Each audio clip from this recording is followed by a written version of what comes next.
अब मैं ना इस पे नहीं जाऊंगा कि हमने क्यों की अलायंस। उसकी अगर कश्मीर में ज्यादा जरूरत थी उसकी अगर कश्मीर में जरूरत थी या नहीं थी, जम्मू में तो उसकी जरूरत थी, पीर पंचाल और चिनाब में भी।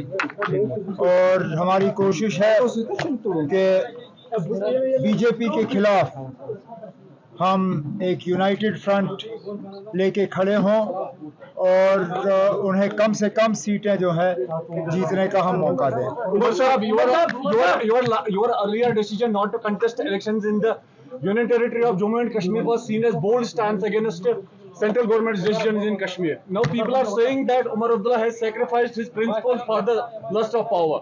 What do you see that? कोई सैक्रिफाइस प्रिंसिपल्स का हमने नहीं किया। जो लड़ाई हम लड़ने जा रहे हैं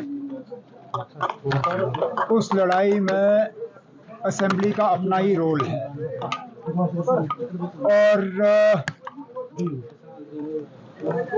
मैं लोगों से क्या कहूं कि वो इस असेंबली को माने, इस असेंबली को वोट दें, इस असेंबली में मेंबर चुने, लेकिन मैं इस असेंबली को नहीं मानता। जो ये लोग ये बात करते हैं उन्हें तो अपने रिश्तेदार खड़े किए। जो मेरे खिलाफ ये इल्ज़ाम लगाते हैं, किसी ने बेटा किसी ने बेटी, कोई ना कोई तो रिश्तेदार उन्होंने रखा। अगर वो अपने ही प्रिंसिपल्स के इतने बड़े पाबंद हैं तो फिर तो उनको पूरी तरह से इससे बाहर रहना चाहिए था। खुद बाहर रह के किसी रिश्तेदार को रखने का क्या फ़ायदा।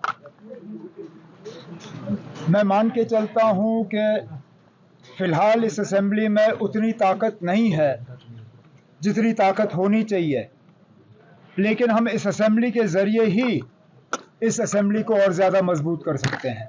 उमर साहब, जी ने कहा था कि जो मतलब आने वाला सीएम होगा वो एक चपरासी की भी ट्रांसफर नहीं कर सकता है, तो इसके बारे में फिर अब मैं इसमें नहीं जाऊंगा। आज यहाँ चीफ मिनिस्टर नहीं बन रहा है, हमने एमएलए बनाने हैं। एमएलए बनने दीजिए ना, अब उसके बाद चीफ मिनिस्टर कौन बनता है वो 4 अक्टूबर के बाद। इस पे नहीं जाऊंगा कि हमने क्यों की अलायंस। उसकी अगर कश्मीर में ज्यादा जरूरत थी उसकी अगर कश्मीर में जरूरत थी या नहीं थी, जम्मू में तो उसकी जरूरत थी, पीर पंचाल और चिनाब में भी। और हमारी कोशिश है कि बीजेपी के खिलाफ हम एक यूनाइटेड फ्रंट लेके खड़े हों और उन्हें कम से कम सीटें जो है जीतने का हम मौका दें। Umar Saab, your earlier decision not to contest elections in the Union Territory of Jammu and Kashmir was seen as bold stance against central government's decisions in Kashmir. Now people are saying that Umar Abdullah has sacrificed his principles for the lust of power. What do you see that? कोई sacrifice principles का हमने नहीं किया। जो लड़ाई हम लड़ने जा रहे हैं उस लड़ाई में असेंबली का अपना ही रोल है। और मैं लोगों से क्या कहूं कि वो इस असेंबली को माने, इस असेंबली को वोट दें, इस असेंबली में मेंबर चुने, लेकिन मैं इस असेंबली को नहीं मानता।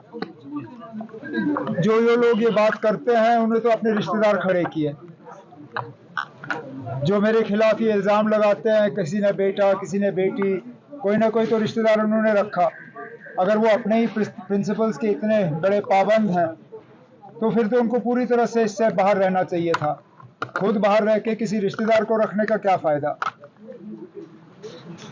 मैं मान के चलता हूँ कि फ़िलहाल इस असेंबली में उतनी ताकत नहीं है जितनी ताकत होनी चाहिए, लेकिन हम इस असेंबली के ज़रिए ही इस असेंबली को और ज़्यादा मजबूत कर सकते हैं।